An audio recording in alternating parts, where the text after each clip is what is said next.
चलिए नमस्कार दोस्तों, आज हम अपने जो भी बाकी क्वेश्चन रह गए थे उनकी शुरुआत करते हैं। एक चीज मैं बता दूं कि इधर कुछ दिनों से मैं अपने वीडियो नहीं अपलोड कर पाया। इसके पीछे कुछ मेरे पर्सनल रीजन थे जिसके कारण मैं वीडियो अपलोड नहीं कर पाया और आप लोग वीडियो नहीं देख पाए। इसके लिए सॉरी आप लोगों को। अब बट आज से मैं कोशिश करूंगा कि मैं कंटिन्यू आपको टेलीग्राम चैनल पे क्वेश्चन और उसके साथ साथ साथ आपको वीडियो भी देता रहूं। तो आइए चलिए हम लोग आज जो भी क्वेश्चन थे अलेक्जेंडर से रिलेटेड उसकी शुरुआत करते हैं। सबसे पहला क्वेश्चन कह रहा है कि प्राचीन काल में भारत पर आक्रमण करने वाले कौन थे। तो इसमें देखिए 4 ऑप्शन है हमारे पास, ईरानी, यूनानी, इंडो ग्रीक और कुषाण। अब कुषाण की बात करें तो ये पोस्ट मौर्य पीरियड में सबसे लास्ट में आते हैं, तो कुषाण हमारा करेक्ट आंसर नहीं होगा। ठीक है, कुषाण कहाँ के रहने वाले थे तो कहा जाता है ये चीन के रहने वाले थे, चीन की यूची जाति से संबंधित थे। इसके बाद से इंडो ग्रीक, यानी ग्रीक ये भी थे लेकिन ये इंडिया में आके बस गए, तो ये क्या कहलाए, इंडो ग्रीक के नाम से ये लोग जाने गए। ठीक है, ये भी पोस्ट मौर्य पीरियड में आते हैं, तो ये भी हमारा करेक्ट आंसर नहीं है। अब है ग्रीक्स, तो ग्रीक में जो पहला अटैक होता है वो अलेक्जेंडर का होता है। ठीक है, लेकिन अलेक्जेंडर भी इंडिया पे अटैक करने वाला पहला विदेशी नहीं था। तो पहला विदेशी कौन थे, ईरानी, या इन्हें पारसी या पर्शियन के नाम से जाना जाता है। ऐसा माना जाता है कि ईरान में एक डायनेस्टी बनी थी जिसका नाम था हखमनी डायनेस्टी, और इसी हखमनी डायनेस्टी के लोगों ने इंडिया पे पहली बार अटैक करते हैं। और अटैक करने के बाद से कहा जाता है, हालांकि इन लोगों ने इंडस को क्रॉस नहीं किया, सिंधु नदी को पार नहीं किया था, लेकिन सिंधु नदी का जो वेस्टर्न सेक्शन था वहां पर इन लोगों ने क्या किया था, अधिकार कर लिया था। तो हमारा करेक्ट आंसर क्या होगा, ईरानी लोग, ईरानियों ने या पर्शियनों ने इंडिया पे फर्स्ट अटैक किया था। नेक्स्ट क्वेश्चन की तरफ चलते हैं। सिकंदर के भारत आक्रमण के समय मगध पे किस वंश का शासन था। काफी इंपॉर्टेंट क्वेश्चन है, कई बार एग्जाम में आ चुका है ये क्वेश्चन। अब इसमें देखते हैं कुछ डायनेस्टियों के नाम दिए, जैसे शिशुनाग डायनेस्टी का नाम दिया हुआ है, या फिर नंदा डायनेस्टी का नाम दिया है, मौर्य डायनेस्टी का नाम दिया है, हर्यक डायनेस्टी। तो सबसे बात पहले हम करें हर्यक डायनेस्टी की। तो हर्यक डायनेस्टी कहा जाता है मगध एम्पायर की पहली फेमस डायनेस्टी थी। ठीक है, और इस समय हम लोग को कोई भी इस तरह का अटैक दिखाई नहीं देता है, तो ये हमारा आंसर नहीं होगा। ठीक है, मौर्य डायनेस्टी, मौर्य डायनेस्टी कहा जाता है कि इसे चंद्रगुप्त मौर्य ने फाउंड किया था, लेकिन ये काफी बाद में फाउंड किया गया था। और इसके पहले हम लोग देखते हैं मौर्य डायनेस्टी के पहले ठीक देखते हैं नंदा डायनेस्टी। तो यानी कि मौर्य डायनेस्टी भी हमारा करेक्ट आंसर नहीं है। हमारा करेक्ट आंसर क्या होगा, नंद वंश या नंदा डायनेस्टी। माना जाता है कि जिस समय नंद वंश का रूलर कौन था, घन या घनानंद, उसी के समय अलेक्जेंडर ने इंडिया पे अटैक किया था। और शिशुनाग डायनेस्टी, ये माना जाता है हर्यक डायनेस्टी के बाद शिशुनाग डायनेस्टी इंडिया में फाउंड हुआ था। तो इसमें भी आपका इस समय कोई भी अलेक्जेंडर का अटैक इस टाइम में देखने को नहीं मिलता है। तो करेक्ट आंसर हमारा क्या हो जाता है, नंदा डायनेस्टी। अगले क्वेश्चन की तरफ देखते हैं। सिकंदर के भारत आक्रमण के संदर्भ में क्या असत्य है, ठीक है, यानी क्या गलत है, अनट्रू है, ये बताना है हमें। पहला कह रहा है यह भारत में लगभग 19 महीने रुका। ठीक है, हमें असत्य बताना है, तो ये बिल्कुल करेक्ट है। यह भारत में लगभग, ऐसा माना जाता है कि अलेक्जेंडर इंडिया में आया और लगभग 19 महीने रुका था। यह एक यूनानी था, ये भी बिल्कुल करेक्ट है। ये ग्रीक का रहने वाला था अलेक्जेंडर। ठीक है, मैसेडोनिया एक जगह पड़ती है, मैसेडोनिया का ही रहने वाला था, वहीं का रूलर था। भारत में इसके सबसे कड़ा विरोध आम्भी ने किया, ये गलत है, क्योंकि भारत में इसका सबसे कड़ा विरोध आम्भी ने नहीं किया, बल्कि किसने किया था, पोरस ने किया था, या पौरु ने किया था, या पोरस के नाम से जाना जाता है। यह भारत में ब्यास नदी से आगे नहीं गया, ये बिल्कुल करेक्ट है। तो प्रश्न के अकॉर्डिंग हमारा आंसर क्या होगा, इसका सबसे कड़ा विरोध आम्भी ने किया, ये गलत है, बल्कि बाकी हमारे 3 ऑप्शन क्या हैं, सही है। ठीक है, अगले क्वेश्चन की तरफ चलते हैं। कह रहा है 326 बीसी में झेलम का युद्ध किसके किसके बीच लड़ा गया था। ये काफी इंपॉर्टेंट क्वेश्चन है और कई सारे एग्जामों में कई बार पूछा जा चुका है। तो पहला कह रहा है सिकंदर एवं आम्भी के बीच, जो करेक्ट नहीं है, क्योंकि सिकंदर और आम्भी के बीच कोई भी युद्ध नहीं हुआ था। आम्भी और पोरस के बीच कई सारे युद्ध हुए, लेकिन उसे हम लोग झेलम का युद्ध या वितस्ता के युद्ध के नाम से नहीं जानते थे। ये भी हमारा करेक्ट आंसर नहीं है। पोरस और सिकंदर, ये बिल्कुल करेक्ट आंसर है, क्योंकि पोरस और सिकंदर के बीच में क्या होता है, 326 बीसी में कहा जाता है कि झेलम नदी के तट पर एक युद्ध लड़ा जाता है, जिसे इतिहास में हम लोग झेलम का युद्ध या फिर वितस्ता का युद्ध या फिर हाइडे स्पीच के युद्ध के नाम से जानते हैं। अगले क्वेश्चन की तरफ चलते हैं। कह रहा है सिकंदर ने किस दर्रे से होकर भारत पर आक्रमण किया। पहाड़ी हिस्सों में कहा जाता है कि जो सकरे रास्ते होते हैं उन्हें दर्रों के नाम से जाना जाता है। तो भारत पे अटैक कहा जाता है कि भारत पे मैक्सिमम जो भी विदेशी आक्रमण हुए इंडिया पे, वो किधर से हुए, तो कहा जाता है नॉर्थ वेस्ट सेक्शन से हुए। पश्चिमोत्तर सीमा प्रांत से ही हमारे भारत पे जितने भी अटैक हुए वो सारे हुए।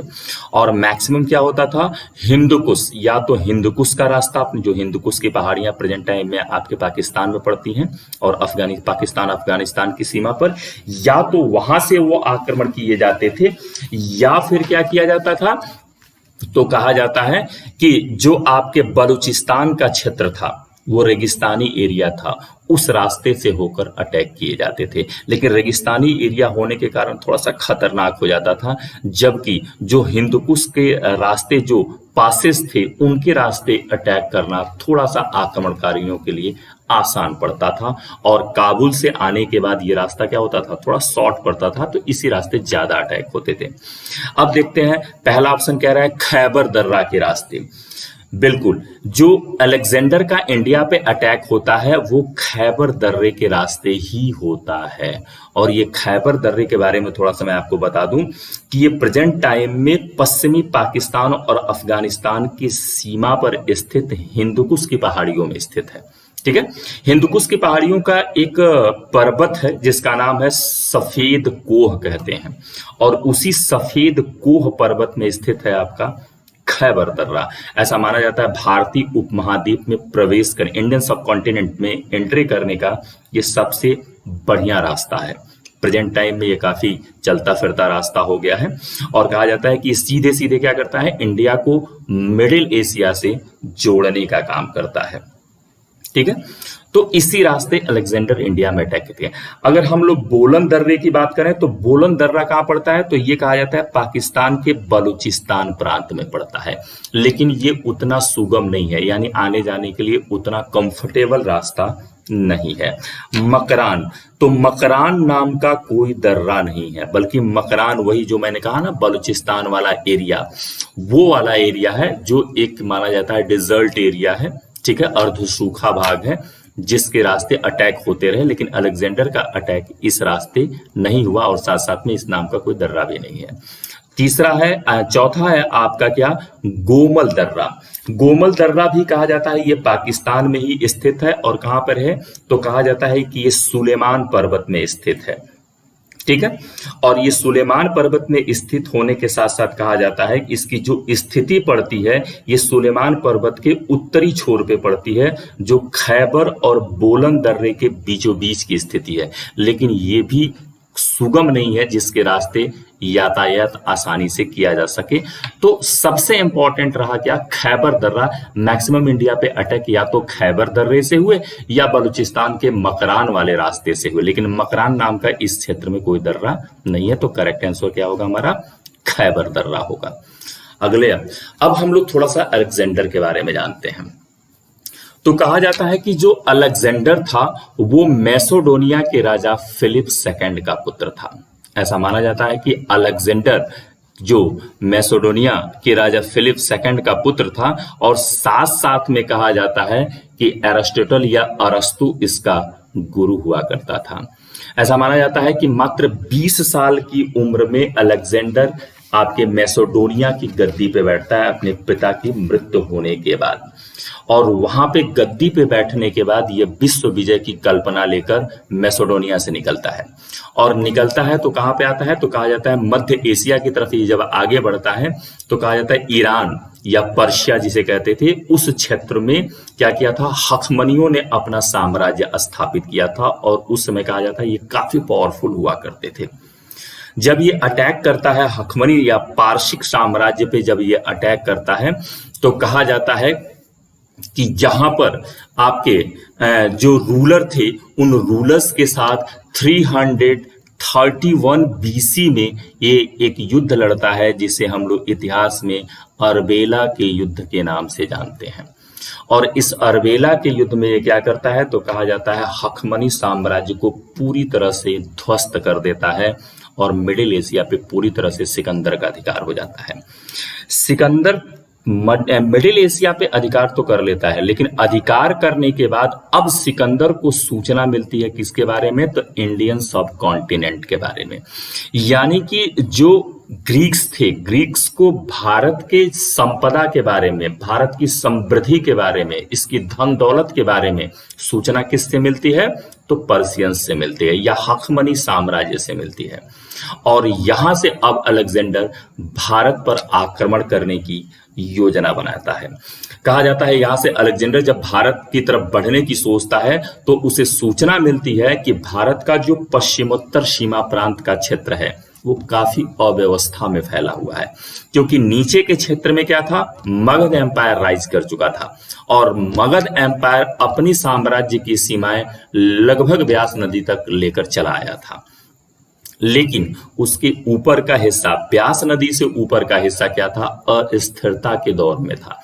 छोटी छोटी डायनेस्टियां थी, कुछ इतिहासकारों ने कहा लगभग 28 के नंबर बताते हैं। यहाँ पे छोटी छोटी डायनेस्टियां थी जिनके आपस में युद्ध होते रहते थे। लेकिन इसमें दो सबसे पावरफुल और प्रसिद्ध डायनेस्टियां थी, एक था तक्षशिला का राजा आम्भी और दूसरा था कैकय नरेश पोरस। इन दोनों के बीच काफी युद्ध होते रहते थे। क्यों? क्षेत्रों को अधिकार में लेने को लेकर। सिकंदर कहा जाता है कि सिकंदर ने जब हखमनी साम्राज्य को समाप्त किया तो इसके समाप्त करने के बाद ये बैक्ट्रिया से चलता है। काहे के लिए? भारत के लिए। और बैक्ट्रिया से चलकर ये क्या करता है, अभी मैंने आपको बताया हिंदुकुश पर्वत में स्थित खैबर दर्रे को पार करता है और खैबर दर्रे को पार करके भारतीय उपमहाद्वीप में प्रवेश करता है। कहा जाता है जब सिकंदर बैक्ट्रिया से चला और खैबर दर्रे को पार करके भारतीय उपमहाद्वीप में पहुंचा तो कई सारी क्षत्रिय शक्तियों को इसने पराजित किया। ठीक है, जैसा कि मैंने अभी बताया इस समय पश्चिमोत्तर भारत में दो पावरफुल शक्तियां थी, एक तक्षशिला का राजा आम्भी और दूसरा कैकेय का राजा पोरस। जो तक्षशिला का राजा आम्भी था इसका क्षेत्र कहां से कहां तक, तो कहा जाता है इसका क्षेत्र पड़ता था आपके इंडस या सिंधु नदी से लेकर कहां तक, झेलम नदी की सीमा तक। और जो पौरुत या पोरस का राज्य था वो कहां से कहां था, तो झेलम नदी से लेकर चिनाब नदी तक।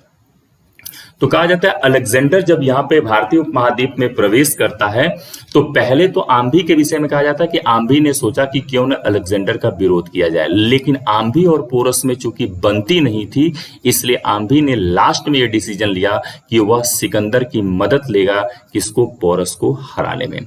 और कहा जाता है एक डेलीगेशन भेजता है आम्भी अलेक्जेंडर के पास और अलेक्जेंडर से मिलकर वो डेलीगेशन क्या करता है, तो कहा जाता है आम्भी का प्रस्ताव ये रहता है कि आप हमारा सपोर्ट करिए और पोरस को हराने में मदद करिए। चूंकि अलेक्जेंडर को इंडिया में पोरस को हराने के लिए किसी न किसी राजा की मदद लेनी आवश्यक थी, इसलिए अलेक्जेंडर ने तुरंत आम्भी के प्रस्ताव को स्वीकार कर दिया। स्वीकार करने के बाद कहा जाता है कि जितने छोटे मोटे राजा थे उन सभी को लेकर क्या करता है आपका आम्भी एक तरह से सिकंदर के सामने सबका नस्त मस्तक करवा देता है। इसके बाद से कहा जाता है कि जब सिकंदर ने पोरस के बारे में सुना तो उसने कहा कि पोरस को भी मेरे सामने बुलाया जाए, पोरस मेरी अधीनता स्वीकार कर ले। लेकिन कहा जाता है पोरस ने बड़ी निर्भीकता से सिकंदर को मैसेज भेजा था कि अब हमारी मुलाकात तो युद्ध के मैदान में होगी। और जिसका परिणाम ये रहा कि 326 ईसा पूर्व में सिकंदर ने पोरस पर आक्रमण कर दिया।